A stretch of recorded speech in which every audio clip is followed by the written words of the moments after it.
Hello everyone, I welcome you all to engineers career group. My name is Rakesh Sharma और आज मैं एक नया टॉपिक लेके आया हूँ आप लोगों के लिए, economical and efficient channel section. जैसा कि मैंने लास्ट वीडियो में आपको बताया था कि एचपीपीएससी ए और एचपीएससी ए यानी हरियाणा और हिमाचल के बच्चे जो भी मेंस की प्रिपरेशन कर रहे हैं उनके लिए कुछ इंपॉर्टेंट टॉपिक्स हैं। इनका मैं लास्ट लेक्चर में आपसे डिस्कस कर चुका हूँ, शेयर फैक्टर और प्लास्टिक एनालिसिस। तो प्लास्टिक एनालिसिस के ऊपर मैं जो बाकी क्वेश्चन है वो नेक्स्ट लेक्चर में लेके आऊंगा।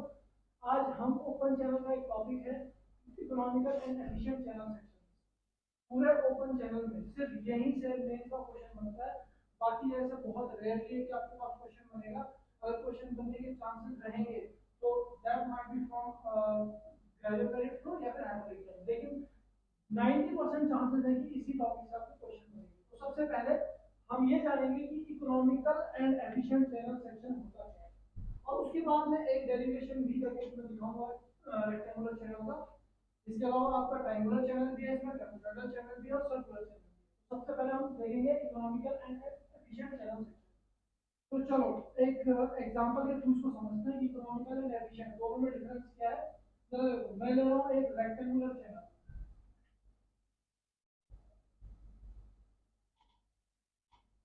ठीक है।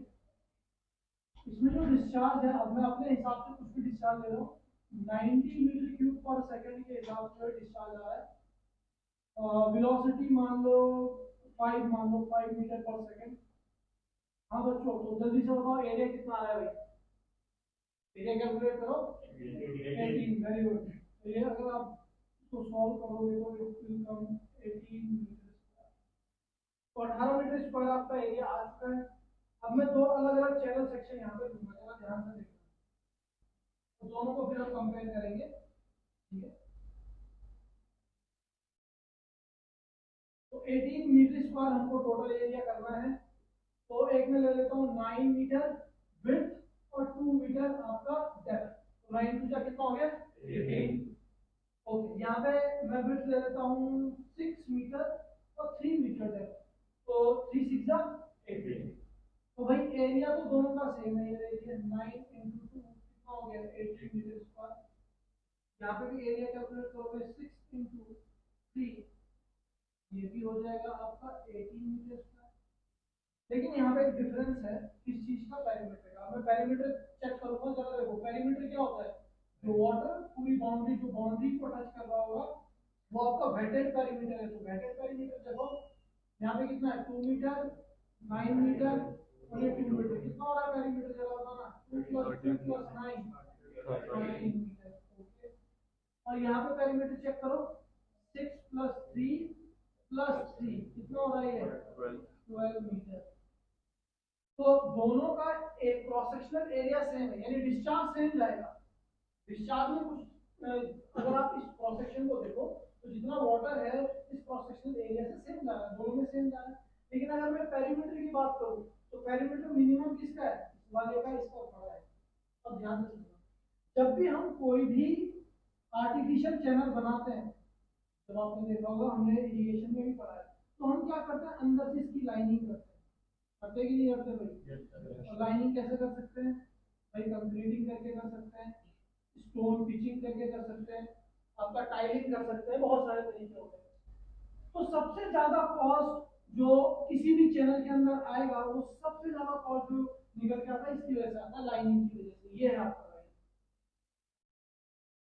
अच्छा, अब जरा मुझे ध्यान से बताना, जहां पे लाइनिंग जो डिपेंड कर रहा है वो किसके ऊपर डिपेंड कर रहा है, पेरीमीटर के ऊपर।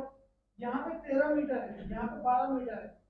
तो एक पर्टिकुलर क्रॉस सेक्शन में जहां पे पेरीमीटर मिनिमम होगा वहां पे आपकी लाइनिंग कम होगी क्या, अगर होगी कि नहीं होगी, yes, तो यहाँ पे 1 मीटर कम एक क्रॉस सेक्शन पे, तो लेंथ देखो कितनी ज्यादा है। तो आपका बहुत सारा पैसा जो है बचने वाला है, ये बन गया इकोनॉमिकल सेक्शन। यानी जिसका पेरीमीटर मिनिमम होगा वो क्या हो जाएगा, इकोनॉमिकल हो जाएगा। क्यों, क्योंकि उसमें क्या है, लाइनिंग का खर्चा सबसे कम हो जाएगा, यानी जो सस्ता है वो इकोनॉमिकल है। ओके, अब इसको समझते हैं एफिशिएंट हम कैसे बोलेंगे, जरा ध्यान से देखना।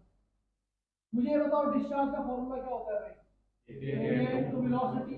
और मैंने तुम्हें बताया ओपन चैनल में वेलोसिटी हम किस फॉर्मूले से कैलकुलेट करते हैं, मेनिंग्स फॉर्मूले से। तो मेनिंग्स फॉर्मूला क्या है बोलना सब लोग, 1/n r की पावर 3 s नॉट की पावर। अच्छा इसको थोड़ा चेंज करके देख लेते हैं, इसको एरिया जरा बताना, ये क्या हो जाएगा b इंटू वाई, ठीक है ना। चलो पेरीमीटर के टर्म में ही रखना है हमको, इसको रहने दो। a 1/n ये हो जाएगा a p हार्डली रेडियस क्या होता है, area bye wetted perimeter s not की पावर हाफ।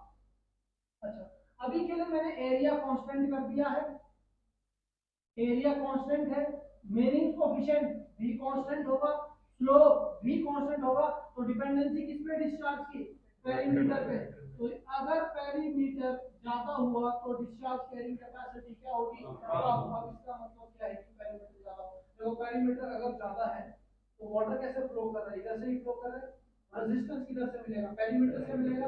ज्यादा पेरीमीटर होगा तो ज्यादा रेजिस्टेंस मिलेगा, ज्यादा रेजिस्टेंस होगा तो ज्यादा हेड लॉस कॉज करेगा, और ज्यादा हेड लॉस कॉज करेगा तो वहां पे क्या होगा, discharge carrying capacity at that particular section वो क्या होगी, कम होगी। तो भाई हमने क्या करना है, बस पेरीमीटर मीनिंग कम रखना है, कम रखो, रेजिस्टेंस कम लगेगा, हेड लॉस कम होगा, डिस्चार्ज कैरिंग कैपेसिटी उस टाइम पे क्या हो जाएगी, ज्यादा हो जाएगी उस पर्टिकुलर सेक्शन पे। तो एफिशिएंट किसको बोलेंगे, जिसमें पर्टिकुलर सेक्शन पे ज्यादा से ज्यादा डिस्चार्ज बह रहा हो, यानी रेजिस्टेंस कम लग रहा हो, तो ये क्या हो जाएगा आपका एफिशिएंट सेक्शन। इकोनॉमिकल मैंने क्या बोला कि लाइनिंग मिनिमम होनी चाहिए, अगर लाइनिंग मिनिमम होगी तो ये क्या हो जाएगा हमारा इकोनॉमिकल सेक्शन हो जाएगा। तो ये क्लियर है सबको, यस सर। बहुत बढ़िया। अब आगे चलते हैं जरा रेक्टेंगुलर चैनल का हम इकोनॉमिकल एंड एफिशिएंट सेक्शन बना के सॉल्व करके आपको दिखाते हैं, फिर आगे बढ़ेंगे, ठीक है। चलो तो यहाँ पे मैं साइड पे, वैसे तो जगह है नहीं, यहीं पे लिख देते हैं इकोनॉमिकल एंड एफिशिएंट सेक्शन किसे बोलेंगे, the channel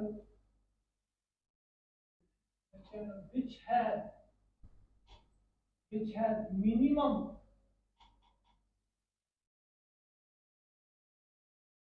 perimeter at particular cross section is known as economical and efficient channel section, ठीक है। इसका दोनों का डेफिनेशन हम बाद में अलग अलग लिखेंगे, डिटेल में लिखेंगे।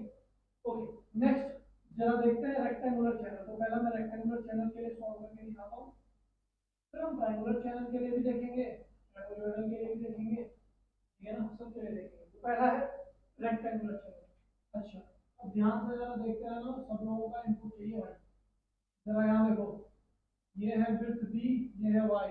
तो सबसे पहले मुझे बताओ एरिया ऑफ फ्लो कितना हो जाएगा, जरा बताना सब लोग, y, ठीक है। अच्छा यानी a कितना हो गया, b इंटू वाई।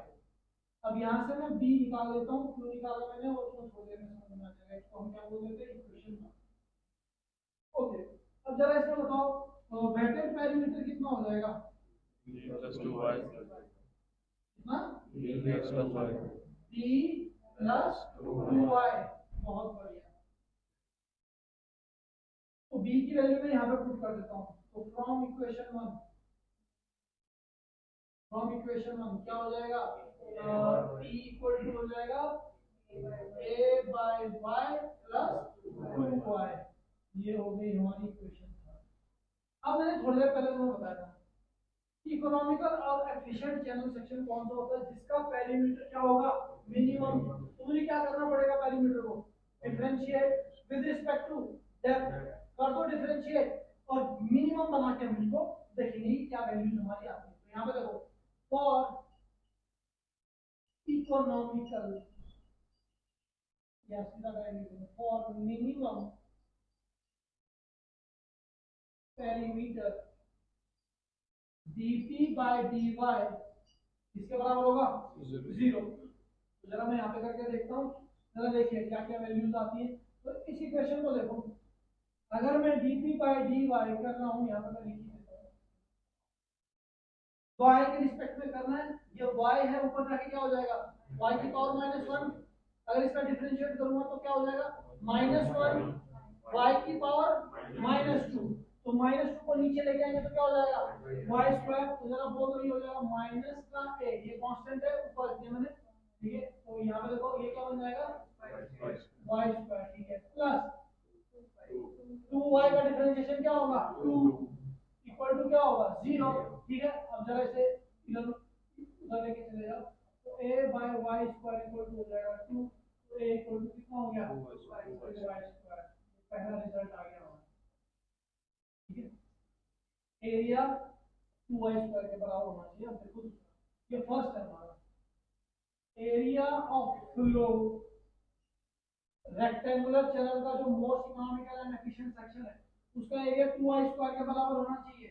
दूसरा देखते हैं विड्थ ऑफ सेक्शन या विड्थ ऑफ चैनल। तो विड्थ ऑफ चैनल याद करो एरिया इक्वल टू क्या है b इनटू y। ए हमने निकाल रखा है, वैल्यू पुट कर दो, ये क्या हो गया y से y कट गया तो b इक्वल टू क्या आ गया 2y। ये देखिए मुझे पहले ही पता था, क्या पता था मुझे पहले कि भाई अगर मैं जहां पे विड्थ को ट्वाइस ऑफ डेप्थ रखूंगा वो अपने आप ही जब आ जाएगा इकोनॉमिकल सेक्शन आ जाएगा। तो याद करो मैंने एक 3 मीटर और 6 मीटर का लिया था, एक 2 मीटर और 9 मीटर का लिया था। तो मुझे पहले से ही पता था कि अगर मैं ट्वाइस ऑफ डेप्थ विड्थ के बराबर ले लूं तो मेरा इकोनॉमिकल सेक्शन या एफिशिएंट सेक्शन अपने आप बन जाएगा, ठीक है ना। तो एक रिजल्ट हो गया हमारा ये। अगला रिजल्ट, चलो तीसरा रिजल्ट निकालेंगे भाई। और क्या निकालना है मुझे, पेरीमीटर निकाल लेते हैं। जरा पेरीमीटर वेटेड पेरीमीटर कितना होगा जरा बोलना, वेटेड पेरीमीटर बोलो जरा b प्लस 2y। तो जरा देखो b का वैल्यू तुमने अभी निकाला है 2y प्लस 2y कितना हो गया 4y, यानी p आपका कितना हो जाएगा 4y। तो आपका एफिशिएंट रेक्टेंगुलर सेक्शन का पेरीमीटर कितना होना चाहिए 4y के बराबर होना चाहिए। ओके, तो नेक्स्ट हम चौथे पे चलते हैं। फोर्थ क्या है आपका, अब क्या निकालते हैं हाइड्रोलिक रेडियस निकाल देते हैं भाई। हाइड्रोलिक रेडियस, हाइड्रोलिक रेडियस कितना होता है भाई R A by P. Area बोलो कितना है 2y स्क्वायर, और ये कितना है 4y, y से y कट गया, ये 2 टाइम्स चला गया, r इक्वल टू कितना हो जाएगा y बाई 2। और भाई ये सबसे ज्यादा पूछा जाता है हमारे जितने भी ऑब्जेक्टिव एग्जाम्स है ना, सब्जेक्टिव तो छोड़ो, ऑब्जेक्टिव के पॉइंट ऑफ व्यू से ये काफी इंपॉर्टेंट है। Hydraulic radius for rectangular channel section और ट्रापेजॉइडल चैनल सेक्शन दोनों के लिए कितना होता है y बाई 2 होता है, ठीक है। तो तुमको सीधा क्या डेप्थ दे देगा और तो पूछेगा कि एफिशिएंट रेक्टेंगुलर चैनल सेक्शन का हाइड्रोलिक रेडियस बताओ। तुम क्या करोगे वहां पे एरिया निकालने बैठ जाओगे, पेरीमीटर निकालने बैठ जाओगे, नहीं सीधा क्या करो y बाई 2 करो, हाइड्रोलिक रेडियस डायरेक्टली कैलकुलेट हो जाएगा, ठीक है। तो ये हो गया हाइड्रोलिक रेडियस।